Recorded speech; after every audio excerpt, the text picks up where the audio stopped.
আসসালামু আলাইকুম গাইস। এইখানে হচ্ছে আমার মেয়ে, যে দেখেন দুইটা বাটি নিয়ে আসছে। তারপরে আমি হচ্ছে এই যে মুড়ি মাখা খাচ্ছি। মুড়ি মাখা ঝাল মুড়ি মাখা।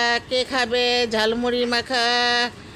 কি দিয়ে মেখেছি? কলিজা দিয়ে, গুড়দা দিয়ে, ফ্যাপসা দিয়ে মেখেছি।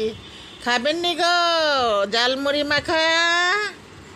ও ঝালমুড়ি মাখা খাবেন নি? চলে আসেন। ফ্যাপসা দিয়ে, গুড়দা দিয়ে, কলিজা দিয়ে মাখায় মাখায় তারপরে মুড়ি মাখাইছি। নতুন নতুন বাটিতে দিব, চলে আসেন।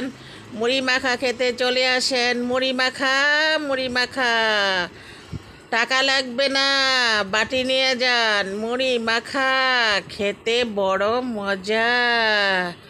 ওরে মুড়ি মাখা স্কুলের বাচ্চারা খুব মজা করে খায়। মুরগির গিলা কলিজা দিয়া একদম মাখায় মাখায় দেয়, আর বাচ্চারা চম চম ছম ছম করে খায়। কি যে মজা লাগে, চুপ করে খায়, একদম চাপুর চুপুর করে খায়। কি যে হেভি করে খায়। স্কুলের বাচ্চাদের দেখলে আমার খালি দেখতেই মনে চায়, কিন্তু খাইতে ইচ্ছা করে না। এই হচ্ছে অবস্থা।